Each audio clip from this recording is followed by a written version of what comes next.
Kumpulan kami telah memilih sektor ketiga, iaitu sektor perkhidmatan, di mana antara item di dalam sektor perkhidmatan adalah dalam sektor perkhidmatan kesihatan awam. Itulah sebab kenapa kami memilih latar belakang kami sebagai pusat kesihatan UPSI. Walaupun ini bukan merupakan awam yang sebenar-benarnya, tapi sebenarnya ini adalah antara item yang menyumbang kepada hasil dalam negara. Baiklah, mari kita lihat apakah nilai KDNK dalam sektor ketiga pada tahun 2022 dalam suku pertama, iaitu 224,832 juta. Mari kita bandingkan pula dengan nilai KDNK dalam suku keempat pada tahun 2021, iaitu 228,758 juta.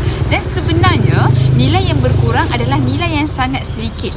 Dan kalau kita tengok pun, nilai KDNK pada suku pertama tahun 2022 merupakan nilai yang sangat tinggi.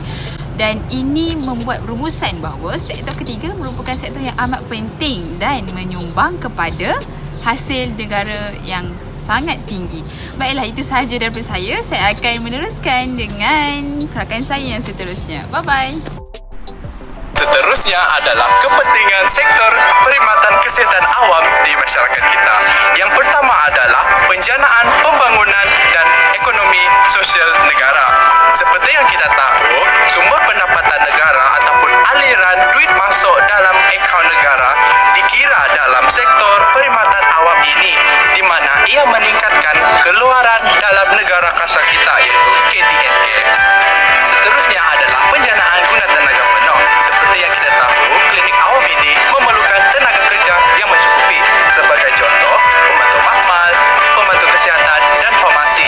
Hal ini mewujudkan peluang pekerjaan di kalangan masyarakat kita yang memanfaatkan graduat yang baru sahaja melanjutkan pelajaran dalam bidang kesihatan. Terusnya, ia secara tidak langsungnya meningkatkan taraf kehidupan masyarakat Malaysia kita, di mana ia mengurangkan kadar pengangguran di kalangan masyarakat. Seterusnya, seperti kita sedia maklum, terdapat banyak jenis perkhidmatan yang berada dalam sektor ketiga, iaitu lebih dikenali sebagai sektor perkhidmatan.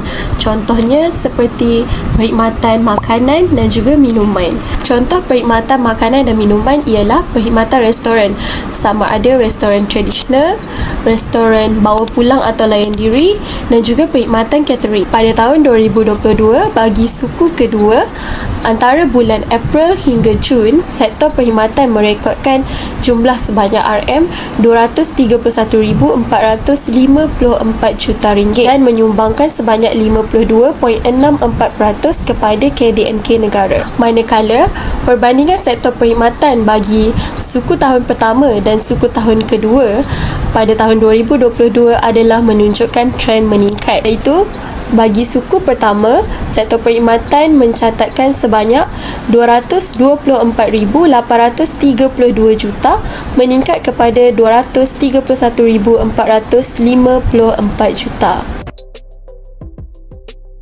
Kepentingan perkhidmatan makanan dan minuman adalah menggalakkan pertumbuhan ekonomi negara. Restoran, kafe dan kedai makan memberikan pendapatan yang besar kepada pemilik peniaga dan membolehkan wang mengalir dalam ekonomi melalui berbagai saluran. Sebagai contoh, pembelian bahan mentah, penyediaan perkhidmatan dan pembayaran gaji. Kesannya, pendapatan isteri rumah akan meningkat. Kepentingan seterusnya adalah melalui penciptaan peluang pekerjaan. Industri makanan dan minuman adalah penyumbang utama kepada penciptaan pekerjaan. Dalam sektor ini, terdapat pelbagai jenis pekerjaan telah dibuka. Antaranya juru masak, pelayan penyedia makanan, pembekal restoran, pemasaran, pembekal bahan mentah dan banyak lagi. Industri ini memberi peluang kepada pekerja yang besar dan memberi kesempatan kepada individu untuk memperoleh sumber pendapatan dan mencari kehidupan yang lebih stabil.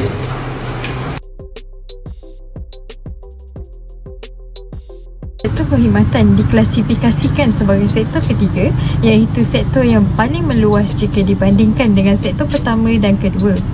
Salah satu contoh sektor perkhidmatan ialah perkhidmatan bas. Pada suku ketiga tahun 2022, keluaran dalam negara kasar iaitu KDNK bagi sektor perkhidmatan ialah sebanyak 243,987 juta ringgit Malaysia, di mana sektor perkhidmatan ini menyumbang sebanyak 53.39% kepada keluaran dalam negara kasar. Pada suku ketiga tahun 2022, keluaran dalam negara kasar bagi sektor perkhidmatan telah menunjukkan peningkatan, di mana KDNK pada suku kedua pula ialah sebanyak RM231,454 juta Malaysia, iaitu bersamaan dengan 52.64%. Seterusnya, saya akan menerangkan beberapa kepentingan sektor pengangkutan bas terhadap komuniti dan ekonomi negara.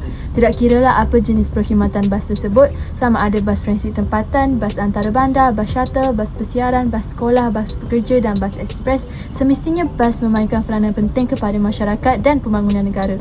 Kepentingan pengangkutan bas terhadap komuniti adalah ia berperanan untuk memudahkan urusan seharian masyarakat.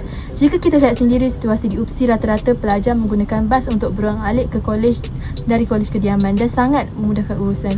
Selain itu, bas dapat mengurangkan kesesakan lalu lintas. Keadaan ini berlaku terutamanya di kawasan bandar. Hal ini adalah kerana orang ramai menggunakan kenderaan persendirian. Dari segi ekonomi pula, perkhidmatan bas dapat mewujudkan peluang pekerjaan. Hal ini adalah kerana sudah tentu pemandu bas diperlukan bagi mengendalikan kenderaan awam tersebut. Peluang pekerja ini mengurangkan kadar pengangguran. Bukan itu sahaja, bas juga dapat mencambah ekonomi di kawasan sekitar. Apabila jaringan pengangkutan bas disediakan oleh pihak berkuasa tempatan atau kerajaan persekutuan, secara langsung aktiviti ekonomi di kawasan sekitar tersebut berpotensi untuk berkembang.